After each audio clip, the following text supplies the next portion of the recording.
Hello बच्चों, welcome to Krishna एमर। बच्चों, हमने अपनी लास्ट वीडियो में वेक्टर के बारे में डिस्कस करा है।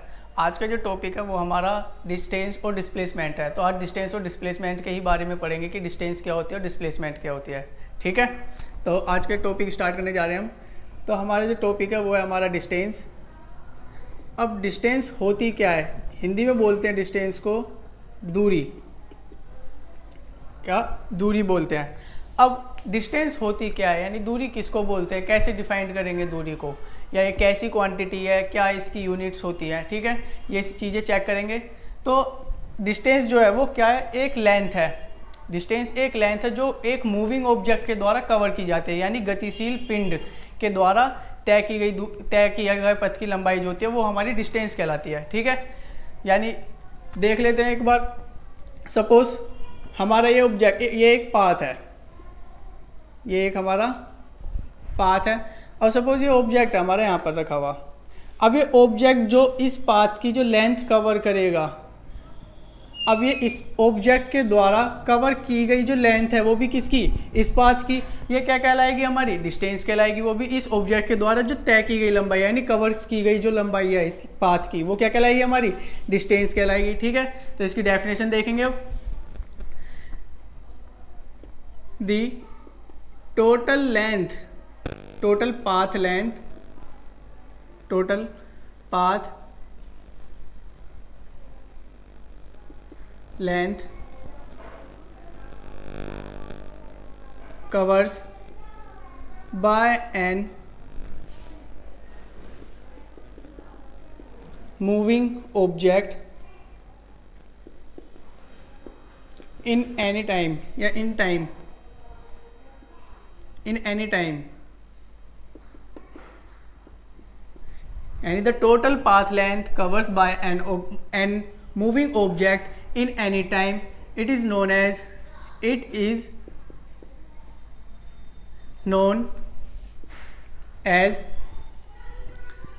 distance. It is known as distance covers by that object. तो हम क्या बोलेंगे, यानी देख लेते हैं प्रैक्टिकली क्या होता है ये। सब ये हमारा पाथ है एक, ठीक, ये हमारा पाथ है। अब इसको मान लेते हैं ऑब्जेक्ट। अब ये जो ऑब्जेक्ट है ये क्या करेगा? इसके द्वारा, यानी इस ऑब्जेक्ट जब ये एक पाथ की लेंथ को कवर करेगा तो वही क्या होगी? इसकी डिस्टेंस होगी। यानी इस तरीके से गया, इस तरीके से गया, फिर इस तरीके से, तो ये यहीं पर आकर रुक गया। यानी ये ए पोजीशन से कहाँ पर गया? बी पोजीशन पर, इस तरीके से। तो इसके द्वारा जो ये वाला पाथ कवर हुआ है, यही पाथ क्या कहलाएगा? इस ऑब्जेक्ट का डिस्टेंस कहलाएगा। ठीक है, अब देख लेते हैं ये कैसी क्वांटिटी है। क्वांटिटी हमने वेक्टर में भी पढ़ा था कि डिस्टेंस जो है वो, क्वांटिटीज में पढ़ा, फिजिकल क्वांटिटी में पढ़ा था कि जो डिस्टेंस है वो हमारी कैसी क्वांटिटी है। तो डिस्टेंस जो है ये हमारी स्केलर क्वांटिटी है। कैसी क्वांटिटी है? स्केलर। और स्केलर क्यों है, हम ये भी वेक्टर वाली वीडियो में बता चुके हैं। अब यहाँ पे जो पाथ ऑब्जेक्ट था वो क्या कर रहा था? सिर्फ डिस्टेंस कवर कर रहा था। यहाँ पे कोई डायरेक्शन नहीं देखी गई, क्योंकि वेक्टर क्वांटिटी में जो क्या होता है, अब ये कैसे पता करेगी स्केलर भी है? स्केलर क्वांटिटी जो होती है हमारी, उसमें क्या होता है? सिर्फ स्केलर क्वांटिटी में हमारा होता है सिर्फ मैग्नीट्यूड। क्या होता है? मैग्नीट्यूड होता है। और वेक्टर क्वांटिटी जो होती है वो, उसमें हमारा मैग्नीट्यूड और क्या होगा साथ में? डायरेक्शन होगी। मैग्नीट्यूड के साथ में हमारा क्या होगा? डायरेक्शन होगा।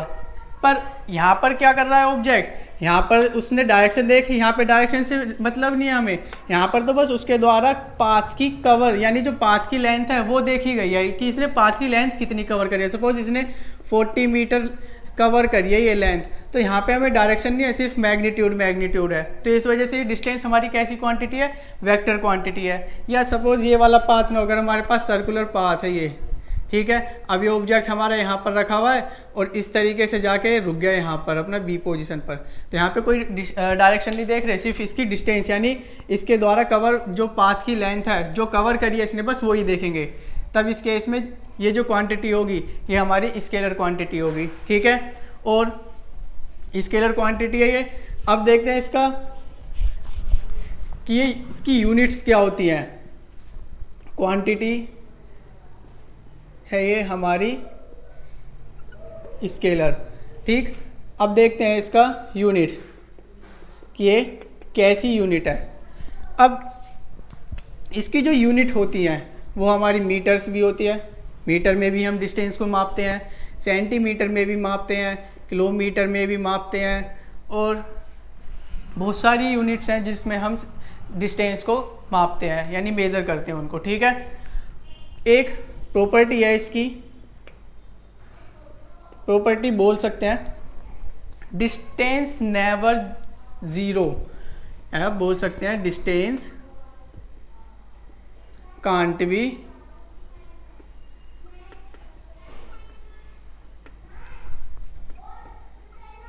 ज़ीरो, कि डिस्टेंस जो है कभी भी ज़ीरो नहीं हो सकती। आप जब किसी ऑब्जेक्ट को मूव कराओगे तो वो ऐसा नहीं है कि माइनस में चला जाएगा या वहीं पे रुका रहेगा, वो हमेशा पॉजिटिव ही रहेगा चाहे वो किसी भी डायरेक्शन में जाए।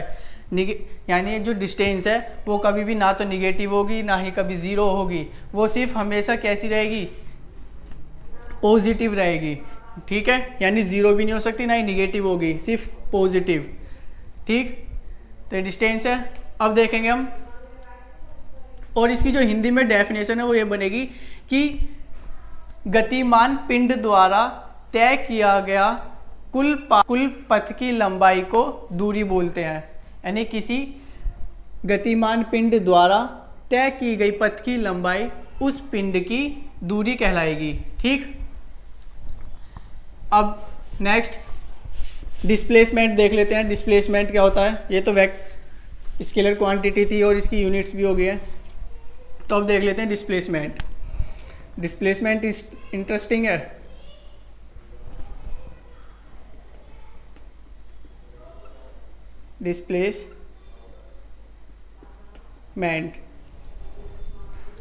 डिस्प्लेसमेंट को हम हिंदी में बोलते हैं विस्थापन। क्या बोलते हैं, विस्थापन बोलते हैं। अब डिस्प्लेसमेंट है क्या, डिस्प्लेसमेंट जो है ये हमारी दो ऑब्जेक्टों के, यानी दो ऑब्जेक्ट नहीं सॉरी दो पोजीशंस के बीच की, यानी दो पोजीशंस के बीच की हमारी मिनिमम डिस्टेंस होती है। सपोज ये हमारा ए पोजीशन है, या ऐसे मान सकते हो आप रोज़ाना स्कूल से घर, घर से स्कूल, स्कूल से प्लेग्राउंड या प्लेग्राउंड से स्कूल इस तरीके से जाते होगे, तो वहाँ पे जाने के आपके सपोज़ बहुत सारे रास्ते होंगे, तो मैं उन्हीं में से किसी एक की बात कर लेता हूँ। सपोज़ ये होम है, घर है हमारा, और यहाँ पर रहता है हमारा चिंटू, ठीक। अब ये चिंटू क्या है, ये अपने ग्राउंड में जाएगा, ये इसका ग्राउंड है प्ले जहाँ पे खेलने जाता है, और ये इसके जाने के रास्ते इस ग्राउंड पे, ठीक है। ये हमारी ए पोजीशन हो गई, ये हमारी बी पोजीशन।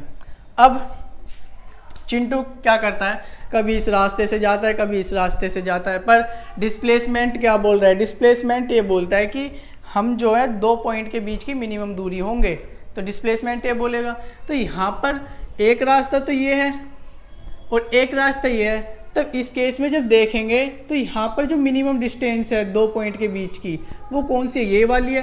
तो ये जो मिनिमम लेंथ होती है, यानी इनिशियल पोजीशन और फाइनल पोजीशन के बीच की जो मिनिमम लेंथ या मिनिमम डिस्टेंस जो होगी वही हमारी क्या कहलाएगी, डिस्प्लेसमेंट कहलाएगी, ठीक है। तो इसकी डेफिनेशन देखेंगे, देखो, when the body moves from one position to another position,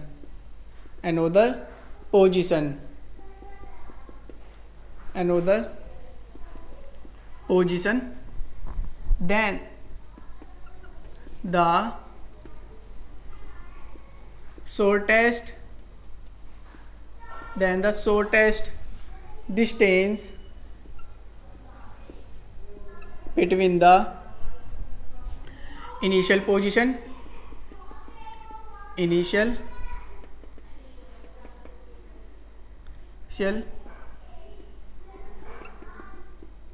position to distance between the initial position and final position of the object of the body along with direction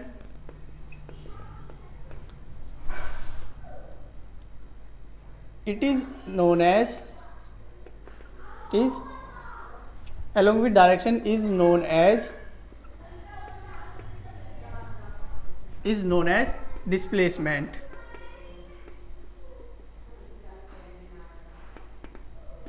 ठीक है, यानी when the body moves from one position to another position, then the shortest distance between the initial position and final position of the body along with direction is known as displacement.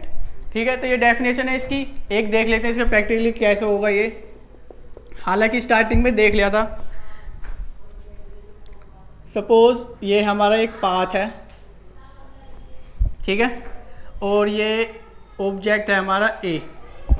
अब इस object को ए से B point पर जाना है। कहाँ जाना है? ए से बी पॉइंट पर। तो इसके पास जाने के कितने रास्ते होंगे? अब इसके पास दो डिस्टेंस यानी दो डायरेक्शन है जाने की। डायरेक्शन दो है, या तो इससे जाएगा ऐसे होते हुए या इससे जाएगा। पर डिस्प्लेसमेंट क्या बोल रहा है? डिस्प्लेसमेंट बोल रहा है the shortest distance between two point, या initial position from initial position से यानी कहाँ तक? फाइनल पोजीशन तक। तो इनिशियल से फाइनल पोजीशन तक की मिनिमम डिस्टेंस ये वाली है हमारी। तो इस केस में ए से बी तक की जो ये वाली डिस्टेंस होगी ये क्या कहलाएगी? हमारी डिस्प्लेसमेंट कहलाएगी। ठीक है, अब डिस्प्लेसमेंट कैसी क्वांटिटी है ये हमारी? तो इसकी क्वांटिटी देख लेते हैं। अब क्योंकि डेफिनेशन में ही डायरेक्शन की बात हुई है कि when the body moves from one position to another position, then the shortest distance between the initial position and final position of the body along with direction। तो यहाँ पे along with direction बोल दिया गया है। along with direction मतलब यानी दिशा के साथ। तो दिशा के डायरेक्शन तो है ही यहाँ पर, और जब डायरेक्शन भी है और क्योंकि डायरेक्शन तो है ही और साथ में जब ये डिस्टेंस कवर करेगा तो इसमें क्या होगा? मैग्नीट्यूड भी होगा। सपोज यहाँ से यहाँ तक की जो इसके ए से और बी के बीच की जो डिस्टेंस है वो हम मान लेते हैं 20 मीटर और इसको मान लेते हैं हम 80 मीटर, जो ये हमारा इस तरीके का पूरा पाथ है ये वाला। ठीक है, तब इस केस में मैग्नीट्यूड भी है यहाँ पर, डायरेक्शन भी है, पर यहाँ पर हम डायरेक्शन नहीं देख रहे, यहाँ पर सिर्फ पाथ है। ठीक है, तब डिस्प्लेसमेंट जो है ये हमारी कैसी क्वांटिटी होगी? ये हमारी कैसी क्वांटिटी होगी? वही वेक्टर क्वांटिटी। कैसी क्वांटिटी? वेक्टर क्वांटिटी होगी। और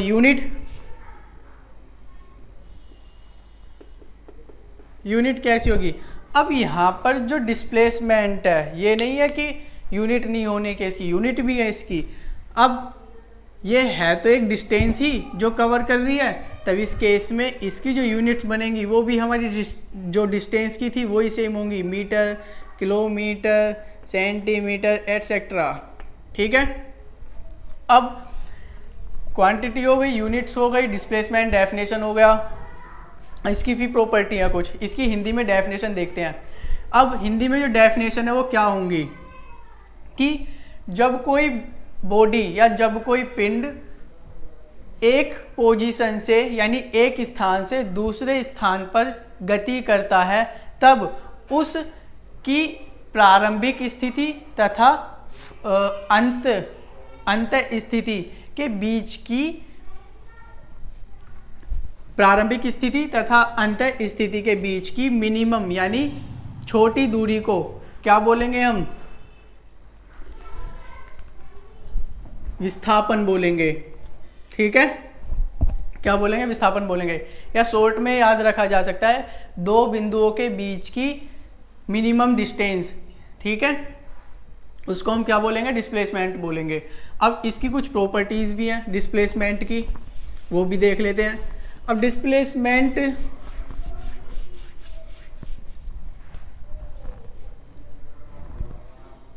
इसकी कुछ प्रॉपर्टीज़ भी देख लेते हैं। हालांकि प्रॉपर्टीज़ यही बन सकती हैं कि ये वेक्टर क्वांटिटी है। हाँ, एक बात यह है कि डिस्टेंस जो थी वो कभी भी जीरो नहीं हो सकती और ना ही निगेटिव हो सकता है, पर डिस्प्लेसमेंट जो है हमारा, ये हमारा निगेटिव भी हो सकता है, पॉजिटिव भी हो सकता है और जीरो भी हो सकता है। तो पहला पॉइंट ये ले लेते हैं कि डिस्प्लेसमेंट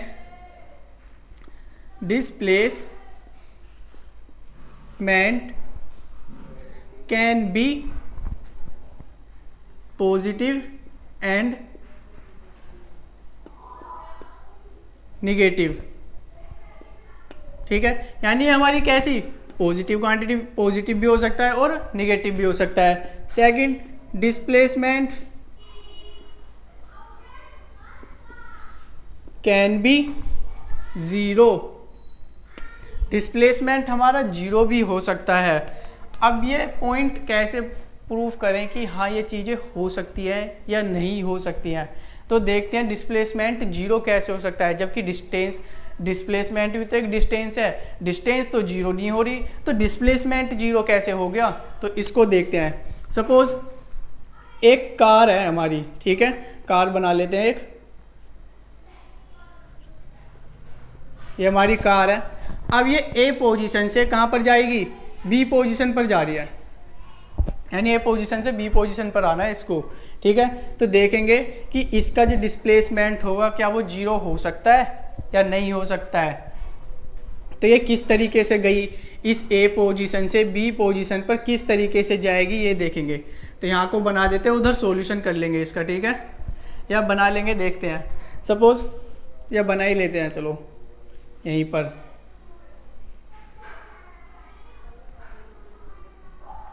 अब ये हमारी ए पोजीशन से, और सब ए पोजीशन से कहाँ पे ले जानी है, हमें बी पोजीशन पे ले जानी है। ठीक है, सपोज इसकी जो वेलोसिटी है, हमने मान लिया कि इस गाड़ी की जो वेलोसिटी है वो हमारी t-4 है। क्या है, t-4 इसकी वेलोसिटी मान लेते हैं। और अब हमें क्या निकालना है, यहाँ पर इसका डिस्प्लेसमेंट निकालना है। डिस्प्लेसमेंट निकालना है यानी s, ये हमें इसका फाइंड करना है। अब फाइंड क्या करना है, हमें ये बताना है क्या जीरो हो सकती है नहीं हो सकती है, तो देख लेते हैं।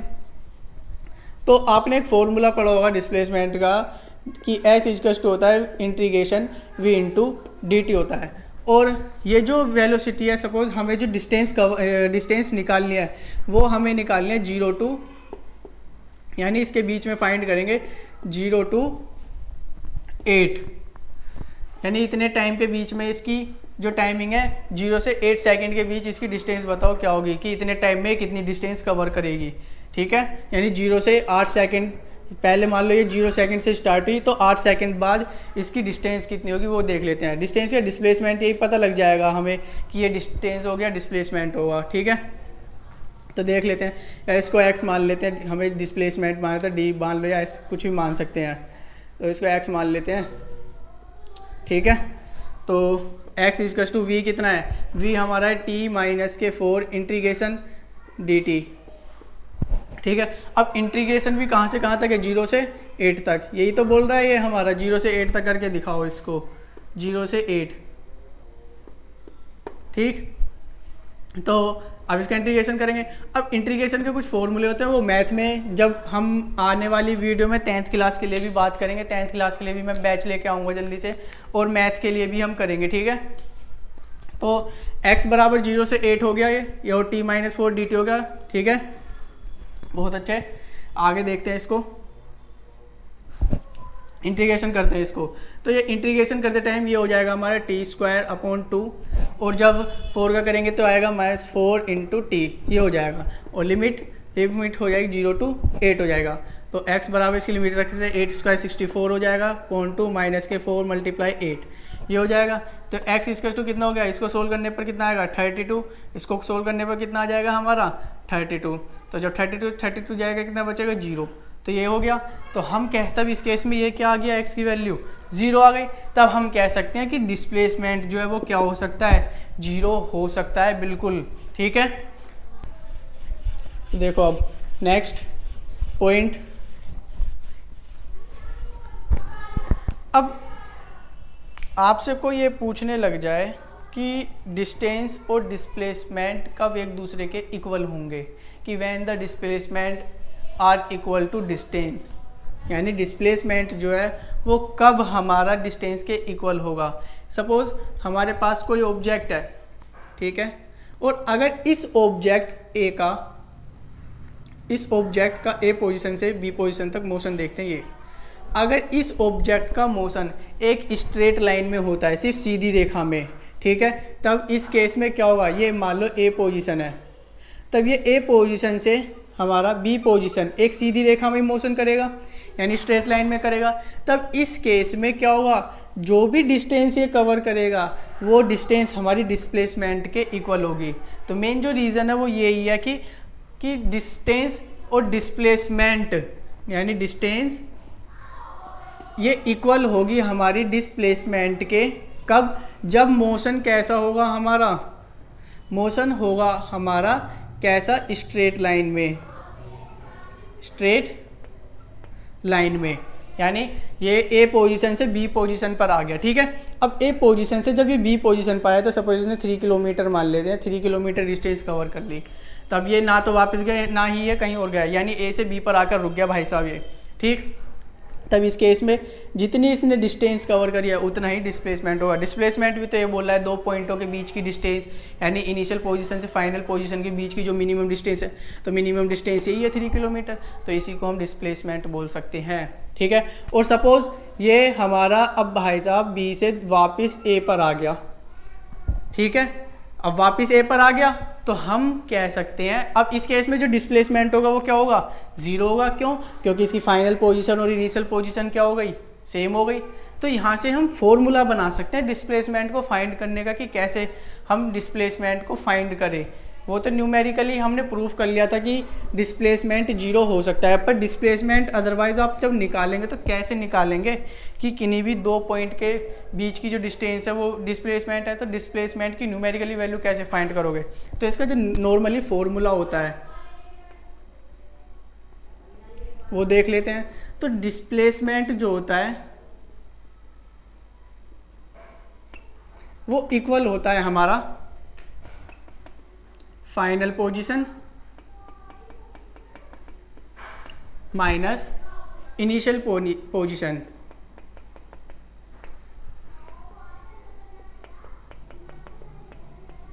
यानी प्रारंभिक बिंदु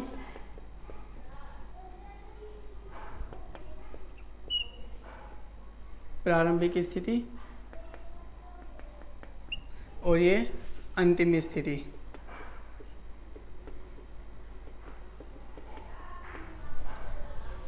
विस्थापन, तो विस्थापन क्या होता है, विस्थापन होता है अंतिम स्थिति और प्रारंभिक स्थिति का अंतर, यानी displacement is equal to the final position, difference between final position and initial position, ठीक है। ये फॉर्मूला हो गया इसका। तो अभी हम ये देख रहे थे कि डिस्टेंस जो है कब इक्वल होगी इसके, वो भी देख लिया है। तो तीसरा पॉइंट लिख लेते हैं, the distance displacement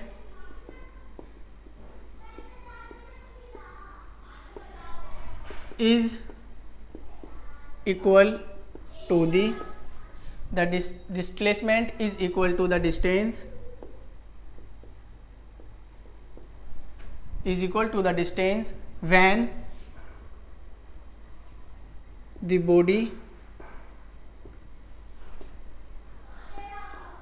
body moves in a straight line,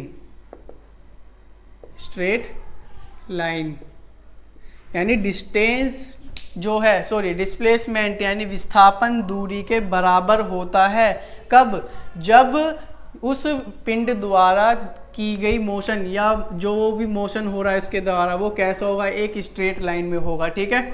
यानी हिंदी में जो पॉइंट बनेगा वो क्या बनेंगे, विस्थापन पॉजिटिव और नेगेटिव हो सकता है, यानी धनात्मक और ऋणात्मक हो सकता है, विस्थापन 0 हो सकता है, विस्थापन जो है दूरी के इक्वल होगा, कब, जब पिंड द्वारा की गई गति, यानी की गई गति कैसी होगी, एक सीधी रेखा में होगी, यानी पिंड द्वारा की गई गति सीधी रेखा में होगी तब, ठीक है। अब इसका एक और पॉइंट देखते हैं,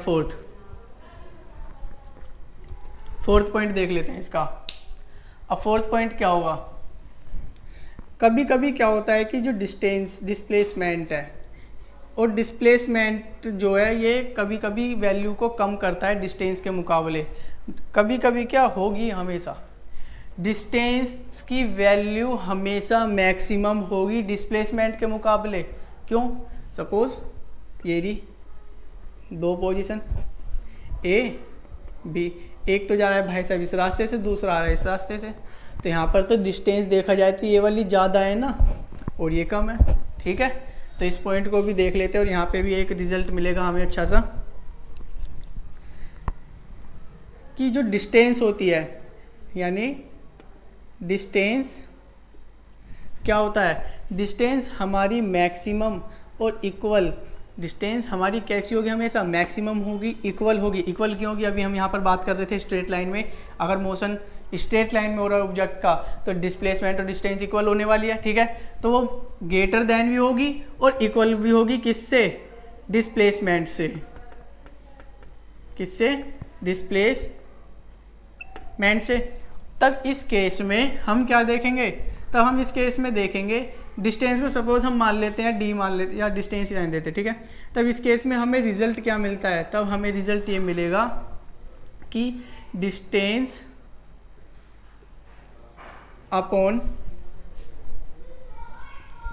डिस्प्लेसमेंट, इन दोनों का जो रेशो है वो हमेशा मैक्सिमम होगा 1 से। क्या होगा, मैक्सिमम 1 से। या हम कह सकते हैं कि डिस्प्लेसमेंट ओवर डिस्टेंस,